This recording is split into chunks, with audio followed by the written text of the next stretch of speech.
Urgente. Zelensky colocou a Alemanha em seu lugar com apenas uma palavra. A Europa está em choque. Berlim cometeu um erro fatal, mas a resposta de Zelensky silenciou os gigantes mundiais. Kiev dita novas regras de guerra e os países fazem fila para comprar armas ucranianas. Choque, uma tragédia terrível sobre Belgorod, um bombardeiro russo lançou a morte sobre os seus próprios. O desastre mais terrível paralisou toda a Rússia. Fila pelo gênio ucraniano, o mundo implora a Kiev por salvação, as armas das Forças Armadas são agora o número 1.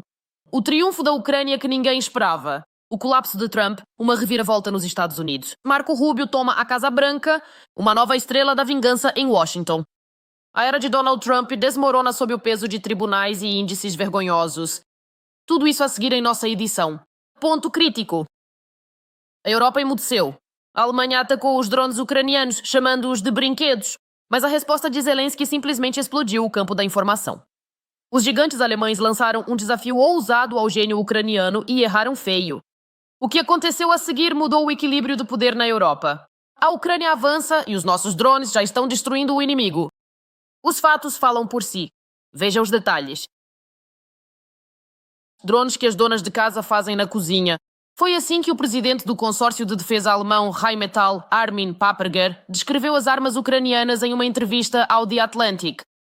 Após a pergunta de um jornalista sobre os sucessos do complexo industrial militar ucraniano, Paperger criticou os fabricantes de drones ucranianos e declarou literalmente que as fábricas de drones na Ucrânia não passam de donas de casa com impressoras 3D na cozinha. E parece que tais declarações mostram que a Ucrânia já pode competir no mercado até mesmo com os seus parceiros. Aparentemente, a Rheinmetall sente, no entanto, uma certa concorrência por parte da Ucrânia.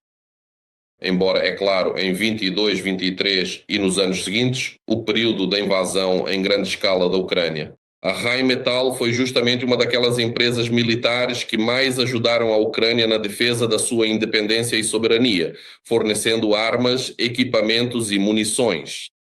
A Rheinmetall, de toda a ajuda da Alemanha e da ajuda europeia em geral, participou disso da forma mais ativa.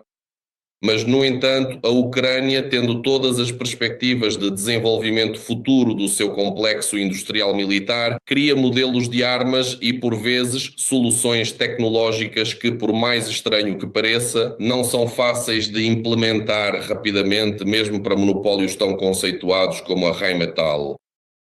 No ano passado, 3 empresas ucranianas entraram na lista global dos 100 melhores fabricantes de drones do mundo. TAV Drones, Ukrspex Systems, Airlogics. Os drones atingem o alvo, contornam a defesa aérea e destroem a economia do maior inimigo do continente eurasiático. Eles abatem alvos e continuam a evoluir. E os drones interceptadores ucranianos agora são requisitados tanto na própria Ucrânia quanto no Oriente Médio. Afinal, até os militares dos Estados Unidos estão aprendendo com especialistas ucranianos no momento como abater corretamente alvos inimigos usando especificamente drones ucranianos. A evolução dos drones muda não apenas o mapa tático, mas também a visão estratégica da guerra. Drones ucranianos mudaram a geografia da guerra, definindo uma nova tendência na defesa. Existem certos setores nos quais não podemos competir. No entanto, gradualmente estamos nos tornando um país que pode não apenas criar concorrência em uma categoria específica para nossos antigos parceiros, que agora pode-se dizer sim, de facto são concorrentes no mercado de armas, mas também criamos novos modelos que nossos parceiros não conseguem acompanhar. Ou seja, nós definimos tendências, somos um país que dita, agora em certa medida pode-se até dizer assim, as tendências de desenvolvimento do complexo industrial militar. Os mesmos drones antiaéreos ou drones interceptadores. Existem outras categorias das quais não se fala abertamente, mas onde somos os pioneiros. A empresa ucraniana Skyfall respondeu a essa declaração do presidente da Rheinmetall. Suas palavras são transmitidas pelo mesmo jornalista. Se para destruir tanques e artilharia basta um drone criado por donas de casa ucranianas, então parece que a era das donas de casa começou oficialmente. Volodymyr Zelensky também não deixou essa situação sem resposta. Ele considera estranhas tais palavras do chefe do grupo de defesa alemão. Se cada dona de casa da Ucrânia pode realmente produzir drones, então cada dona de casa da Ucrânia pode ser CEO da Rheinmetall. E parabenizo por este nível, o alto nível do nosso complexo industrial de defesa ucraniano. E o resultado dessas tecnologias demonstramos diariamente no campo de batalha, na terra, no céu, vocês sabem, e no mar. Estou certo de que nossa indústria de defesa ocupará e já ocupa seu lugar no mundo. Quanto aos sistemas, alguns de nossos sistemas, a abordagem sistêmica, acredito que somos exclusivos. Só nós temos a experiência correspondente. E acrescentou que hoje é preciso competir não com retórica, mas com tecnologias e resultados. E a Ucrânia tem resultados e nós os vemos todos os dias. Sim, aqui realmente, sem exagero, pode-se dizer que a Ucrânia é um dos maiores produtores de drones testados em combate, comprovados e que passaram, digamos assim, pelo batismo de fogo. Claro, temos certos concorrentes, entre eles não está apenas a Federação Russa, que tenta competir com a Ucrânia, mas especificamente no campo de batalha.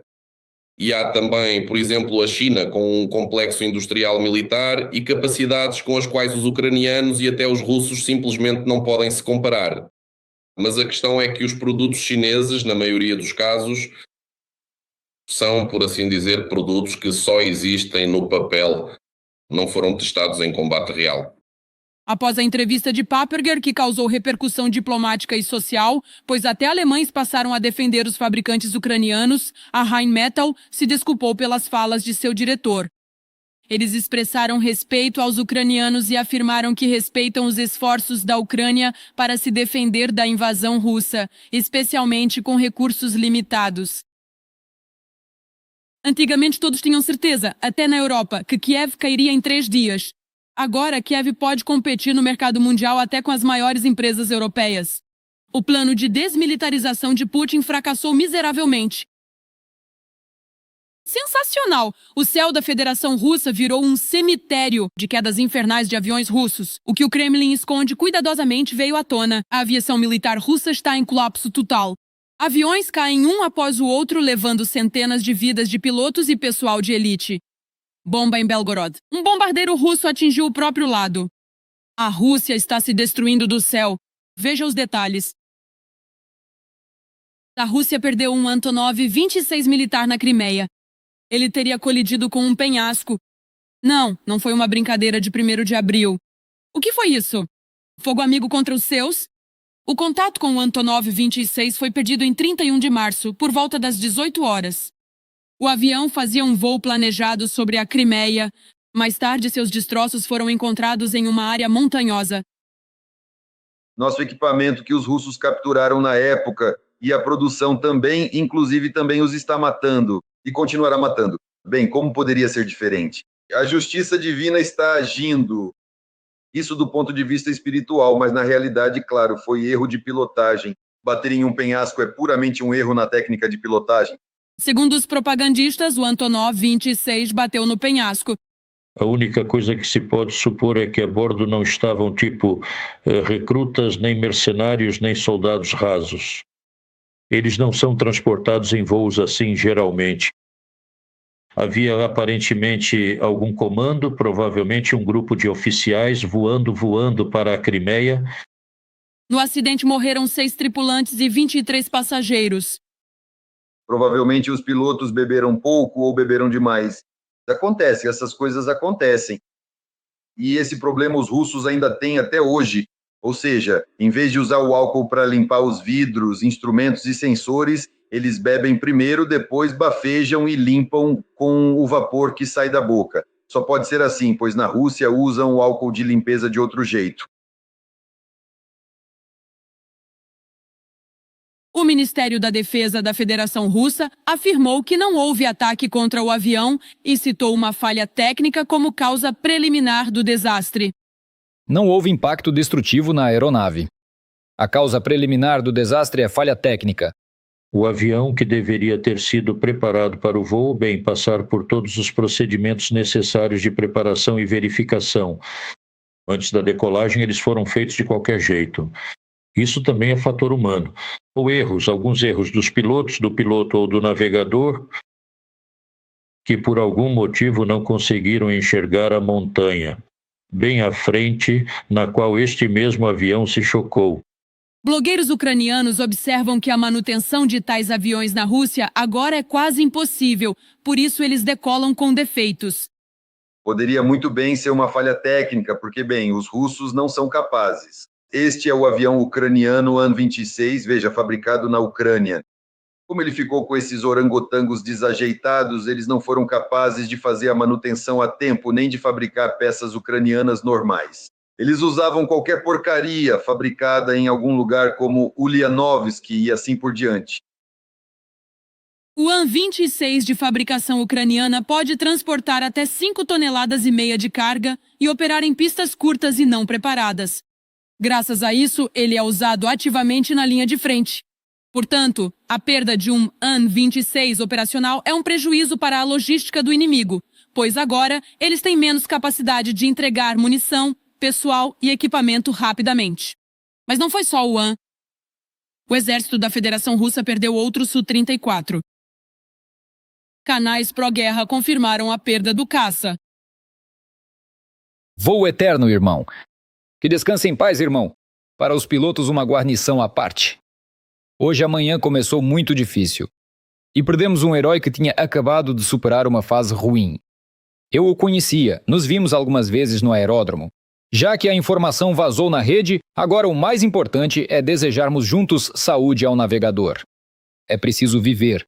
Dizem que ele tentou repelir um ataque de drones ucranianos. O resultado foi previsível. Dizem os canais pró-guerra. Tudo conforme o roteiro. O Ministério da Defesa esconde por que isso aconteceu. Apenas ouçam como os russos se orgulham dos aviões da classe Su. Este avião vê tudo em 360 graus ao seu redor.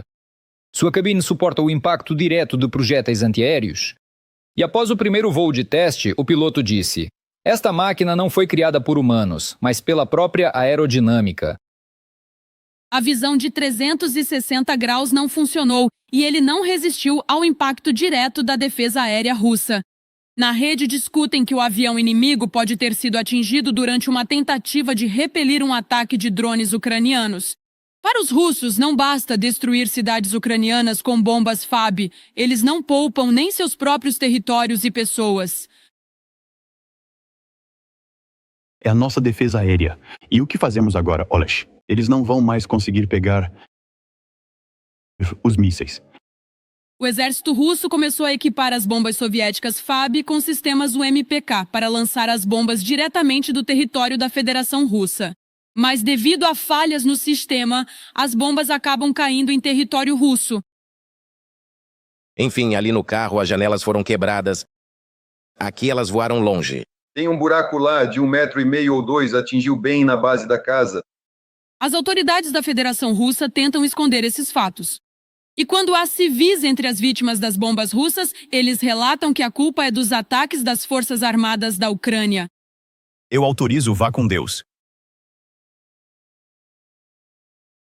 Em 2024, pelo menos 15 FABs russas já caíram na Federação Russa e em regiões ucranianas ocupadas. E em 2023 foram pelo menos 143 bombas que a Rússia deixou cair. Em 2024 caíram pelo menos 165 bombas russas FAB. Quando é que isso vai parar? Quando a linha de frente se afastar de Belgorod por mais de 200 quilômetros. Ou quando a operação militar especial terminar. Pois tanto o MPK quanto o UPAB, como qualquer mecanismo, tendem a quebrar de vez em quando. Não sei dizer por que algumas bombas caem dentro dos limites da cidade. Talvez seja porque o alvo que essa FAB deve atingir só pode ser acessado por essa rota de combate. Um cenário paradoxal. Aviões são derrubados pelos seus próprios aliados. Mísseis caem em suas próprias cidades. Erros e caos jogam contra quem começou a guerra. No fim, a frente enfraquece não só por fora, mas por dentro. E isso é o mais revelador quando o sistema começa a se autodestruir. Não precisa de inimigo externo, ela mesma dá conta do recado. Choque, os papéis mudaram para sempre, a indústria de defesa ucraniana fez o impossível. Nossas armas, forjadas no fogo do inferno da guerra real, são as mais eficazes e procuradas do mundo. Potências mundiais e exércitos ricos fazem fila pelas tecnologias que destroem o equipamento invencível da Federação Russa.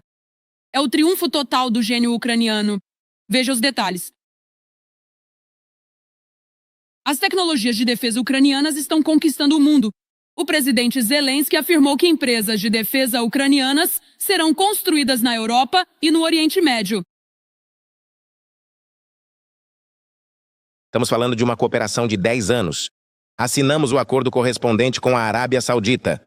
Também assinamos um acordo de 10 anos com o Catar. E assinaremos com os Emirados também por 10 anos. Ao longo desses 10 anos, trabalharemos em coprodução. Construir fábricas e linhas de produção, tanto na Ucrânia quanto nesses países. Em uma fábrica conjunta na Alemanha, já produzem o drone de reconhecimento ucraniano com IA Linza e planejam chegar a 10 mil unidades por ano. Nós também nos beneficiamos disso. Aprendemos com a grande quantidade de dados e a experiência que a Ucrânia obtém no campo de batalha. No setor de drones, tudo muda muito rápido, às vezes em poucas semanas ou meses, e isso é importante para a Ucrânia e para nós. E em uma empresa conjunta no Reino Unido, são produzidos os drones interceptadores Octopus, necessários agora não só para a Ucrânia. Tenho o prazer de informar que engenheiros ucranianos trabalham com britânicos no Reino Unido e fico feliz em dizer que iniciaremos a produção desses drones e interceptadores este mês. E no próximo, começaremos a entregá-los à Ucrânia e queremos produzir mais de 1.000 drones por mês para os seus soldados. O ministro da Defesa Fedorov, em reunião com o comissário da UE para a Defesa, afirmou que este não é o limite e o número de empresas conjuntas de drones, mísseis e defesa aérea só vai crescer. Hoje ouvimos anúncios de quase 38 bilhões de dólares. Eles serão destinados justamente ao sistema de defesa aérea, para drones para o desenvolvimento de unidades de ataque para Deep Strike e drones interceptadores. No setor de drones, a Ucrânia está se desenvolvendo em um ritmo recorde. A Firepoint anunciou uma modernização revolucionária de seus drones Middle Strike e Deep Strike, que agora carregarão quase o dobro de explosivos e serão mais baratos. Faremos com que o FP-1 tenha um alcance de 1.000 quilômetros. Já fizemos isso movendo o tanque para a asa. E ele carregará 105 quilos por 1.000 quilômetros. Essa mesma asa-tanque permitirá aumentar significativamente a potência da munição no FP2 para cerca de 158 quilos. Haverá munição. Ainda esperamos reduzir o preço. Encontramos soluções que nos permitirão abandonar as caras antenas CRP e receptores GNSS, e isso será um grande avanço. Diante de tais sucessos, também ocorreram alguns escândalos. O chefe da alemã Rheinmetall, Paperger, disse que drones ucranianos são como Lego montados por donas de casa e que isso não é tecnologia de defesa de verdade. O presidente da Ucrânia respondeu a essa crítica com humor. Se cada dona de casa na Ucrânia pode produzir drones, então cada dona de casa na Ucrânia pode ser diretora da Rheinmetall. E parabenizo o nosso complexo industrial de defesa por esse alto nível. Drones ucranianos foram erroneamente apresentados como americanos no canal Fox News. Mostraram os drones Sting dos Wild Hornets como tecnologia americana. Na transmissão seguinte, é claro, eles tiveram que se corrigir. E para ser ainda mais convincente, a Ucrânia nos apoiará. Eles uniram as tecnologias mais avançadas de combate a drones, criadas para enfrentar enxames de drones iranianos desde a invasão de Putin. Zelensky diz que quer ajudar. Quem sabe nos ofereçam esses vespões? Os ucranianos criaram esses drones kamikaze excelentes, baratos, rápidos e ágeis. A guerra na Ucrânia iniciou uma verdadeira revolução tecnológica. E engenheiros e especialistas militares ucranianos tornaram-se os principais peritos, de quem os melhores exércitos do mundo esperam ajuda e com quem querem aprender. Contagem regressiva para o ditador. Enquanto Putin busca espiões fora, o verdadeiro carrasco já se esconde dentro do sistema. O que Putin mais temia começou. As elites preparam a liquidação de Putin. Os próximos meses serão decisivos para o regime. Veja todos os detalhes. Protestos contra restrições na internet são obra das elites russas, que preparam um atentado contra Putin. As atuais tentativas de protesto só parecem pequenas e relativamente inofensivas à primeira vista. Há alguém influente por trás delas. Talvez essas pessoas estejam até no Kremlin. Sabemos de planos para protestos sérios que podem ser um problema para nossas forças de segurança. Por isso, cortamos tudo pela raiz. Por enquanto, está funcionando. E os organizadores desses atos vis agora defenderão a internet. Depois exigirão o fim rápido da operação militar especial. E depois, não descarto que organizem um atentado contra Vladimir Vladimirovich. Tenho certeza de que já está sendo preparado, disse a fonte do canal. Na verdade, os atos vis mencionados pela fonte do Kremlin Tabaquerka no Kremlin são protestos contra as restrições da internet. Recentemente, pessoas saíram às ruas em várias cidades da Rússia ao mesmo tempo, e elas saíram apesar de as ações não terem sido autorizadas em nenhuma região. As ações em si, deve-se admitir, foram pequenas e rapidamente reprimidas. Alguns organizadores foram detidos antes mesmo do início dos comícios. Mas no Kremlin, lembro a vocês, eles alegam que os comícios são obra de inimigos internos. Dizem que as pessoas não estão protestando por causa das restrições da internet. Os protestos na Rússia sobre o bloqueio do Telegram são orgânicos? Orgânicos, porque parte das pessoas vê isso como um certo sinal de violação do seu, como se diz, contrato social, contrato público, sim, entre o povo e Putin. Mas em que ele consiste, essencialmente? Que Putin faz o que quer, mas não mexe com os russos. Mas se, na verdade, ele quer guerrear com alguém, que não seja por mobilização, mas por contratos, aí ele atrai alguém, pessoas, mercenários da Ásia Central, do Oriente Médio, alguns ilegais que trabalham na Rússia. O importante é não mexer com os próprios russos. Quanto ao fato de que esses mesmos inimigos internos preparam um atentado contra Putin, aqui também, como dizem, há um detalhe.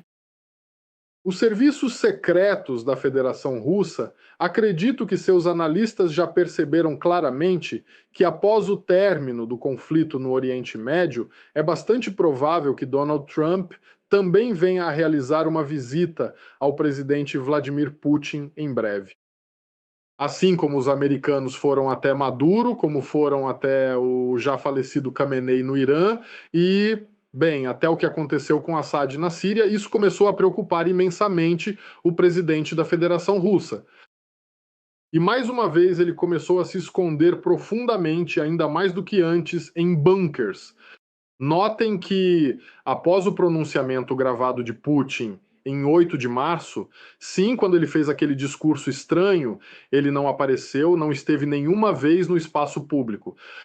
Isso diz muito claramente que ele tem sérias preocupações com a sua própria segurança. Mas essas preocupações precisam ser transferidas para alguém, certo? Mas não dá para transferi-las para Trump agora, quando eles tentam estabilizar suas relações e ainda lucrar com o fim das sanções. Sim, com o aumento dos preços do petróleo. Bem, claro que não. Em suma, enquanto os russos se reúnem em protestos claramente inofensivos, o Kremlin alimenta a história de inimigos internos e nega o óbvio. As pessoas foram às ruas porque estão descontentes com a política do Kremlin. Sensação em Washington. O grande colapso começou enquanto Donald Trump se afoga em um oceano de tribunais e índices de rejeição históricos. Uma estrela implacável da vingança surgiu em Washington. Marco Rubio é o próximo presidente dos Estados Unidos. O secretário de Estado desenvolveu uma atividade sem precedentes que mais parece uma marcha eleitoral rumo à cadeira no Salão Oval. Vejam os detalhes. Parece que um confronto sério está por vir do outro lado do oceano. O azarão de Donald Trump sai inesperadamente das sombras e rapidamente se torna um dos principais jogadores na luta pelo legado do 47º presidente. O atual índice de aprovação das ações de Trump é o mais baixo. Ou seja, um índice de aprovação tão baixo nunca ocorreu com um presidente dos Estados Unidos da América durante o primeiro ano. Com a queda na popularidade do próprio Trump, uma luta cada vez mais visível por influência, controle e, essencialmente, pelo futuro de todo o campo MAGA começa dentro de seu próprio movimento. Na Conferência de Ação Política Conservadora, considerada um barômetro do humor do eleitorado mais leal de Trump, os resultados da votação mostraram uma dinâmica inesperada. O líder formal continua sendo J.D. Vance, com 53%. O vice-presidente J.D. Vance é o favorito para obter a indicação republicana à presidência em 2028. The Hill. No entanto, muito mais importante que sua posição é o crescimento rápido de outro jogador, Marco Rubio, que em um ano aumentou seu apoio quase 12 vezes, de 3% para 35%. Além disso, a posição de Rubio não está apenas se fortalecendo. Ele está conquistando consistentemente o público que antes era considerado monolítico deslocando ideólogos como Steve Bannon e, ao mesmo tempo, tirando parte do apoio de Vance, que por muito tempo foi visto como o principal herdeiro político de Trump. Não podemos cair nas armadilhas que os nossos adversários estão preparando. A administração deveria refletir sobre isso. Eles tentam o tempo todo provocar essas divisões, uma guerra civil na Casa Branca. Eles tentam criar um conflito entre, o vice-presidente e o secretário de Estado. A diferença crucial é que Rubio age com cautela, evitando o conflito direto com Trump, mas ocupando espaço ao seu redor e ganhando força onde outros falharam ou não conseguiram se estabelecer. Na verdade, Donald Trump está colocando Rubio e Vance um contra o outro, e ele está adorando isso. O ponto de virada para Rubio foi o início da guerra no Irã pelos Estados Unidos. Desde o início da operação, o secretário de Estado tornou-se a face principal do governo americano no cenário internacional.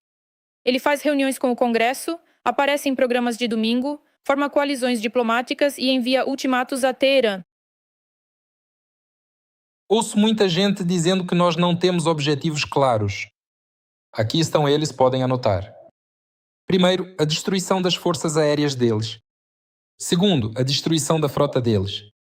Terceiro, reduzir drasticamente o potencial de mísseis e seus lançadores. E quarto, destruir suas fábricas para que não produzam novos mísseis e drones para nos ameaçar no futuro. Nesse cenário, o vice-presidente J.D. Vance acaba ficando em uma posição muito mais difícil.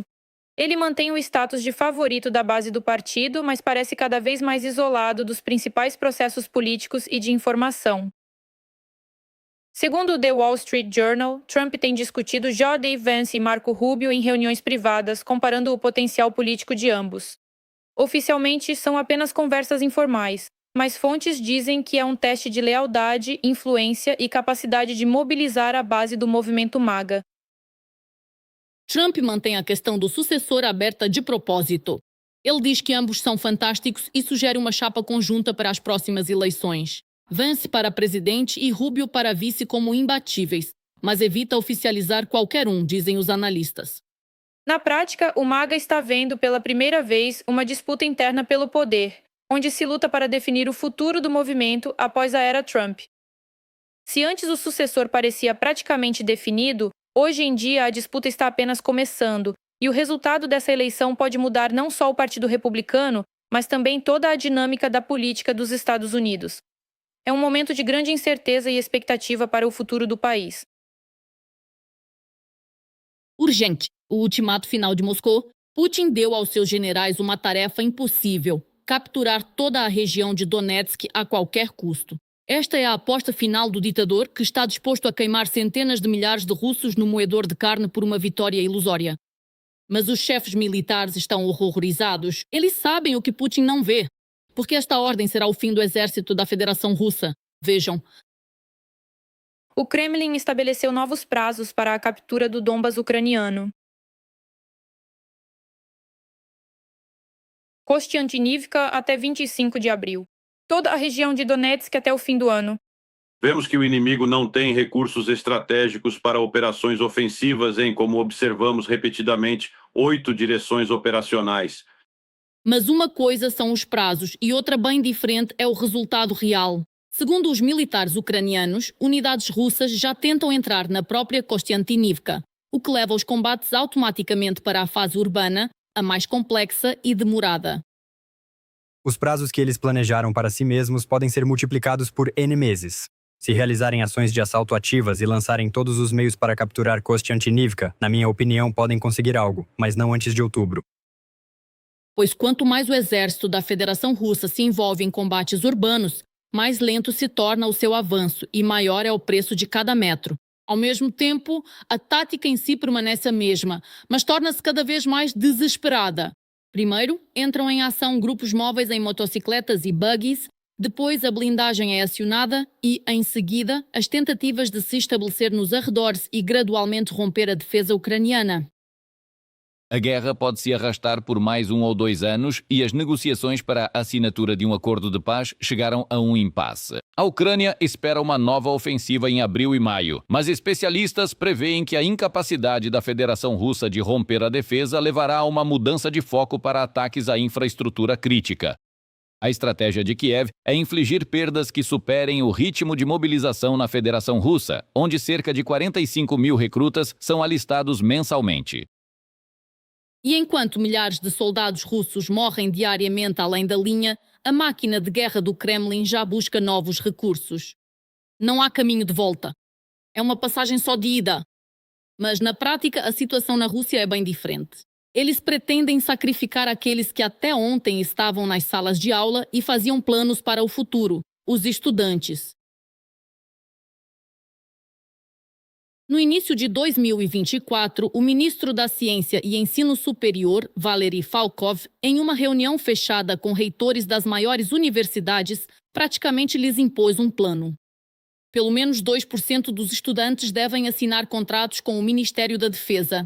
Formalmente, isso é apresentado como uma meta, mas na verdade trata-se de uma cota informal que, segundo fontes, foi discutida no nível da administração universitária em todo o país. Administrações de universidades e escolas técnicas por toda a Rússia sugerem insistentemente que os alunos tirem licença acadêmica, assinem contrato de ao menos 1 ano com o Ministério da Defesa e partam para a guerra na Ucrânia. E esse mecanismo já está funcionando. Se no final de 2025 falava-se em casos isolados, desde fevereiro de 2026, a campanha tornou-se massiva e atingiu quase 200 universidades e faculdades em todo o país, transformando o sistema educacional em um grande posto de agitação. Segundo dados do ano passado, 2 milhões de homens estudavam em universidades russas. Se as universidades conseguirem cumprir as exigências do Ministério da Educação e Ciência, o exército russo receberá pelo menos mais 44 mil combatentes. Se a meta de 2% também for imposta às escolas técnicas, um total de 76 mil jovens assinarão o contrato. E não se trata de reservistas treinados ou soldados contratados com experiência. Os contratos são oferecidos até para calouros que têm apenas 18 a 20 anos de idade. Prometem aos jovens que poderão retomar os estudos após o término do contrato. E também lembram dos altos pagamentos estatais e amplos benefícios destinados aos participantes da guerra contra a Ucrânia. Além disso, o pacote padrão de bônus inclui a chance de transferir-se de uma vaga paga para uma vaga gratuita. Algumas universidades mais ricas, como a MGU e a SPBGU, prometem aos estudantes pagamentos adicionais por conta própria. Na Universidade Bauman, prometem tratamento gratuito em instâncias hidrominerais. E para aqueles que hesitam, sugerem abertamente o risco de expulsão. O foco principal desta campanha não é apenas reforçar o exército, mas formar um suposto novo tipo de tropa, a de drones. É para lá que tentam enviar os estudantes primeiro, prometendo uma guerra moderna, tecnologia e um serviço supostamente mais seguro. Não existem contratos especiais para operadores de drones, não existem contratos de 1 ano, eles não existem e nem podem existir. O decreto presidencial sobre a mobilização parcial continua em vigor. Durante o período de mobilização parcial, você não pode rescindir o contrato por iniciativa própria. Na minha opinião, só há uma saída. Se em uma universidade ou escola técnica específica acontecer qualquer coisa que indique uma doutrinação começando ou continuando, a única opção é fugir de lá correndo, pegando o que puder e saindo o quanto antes. E enquanto o ditador russo continua escondendo a real situação no fronte, dentro da Federação Russa um processo irreversível já foi iniciado há muito tempo. Um processo que mais cedo ou mais tarde colocará os grandes e poderosos de joelhos. Por hoje é só, mas veja mais notícias bombásticas do fronte na nossa próxima edição.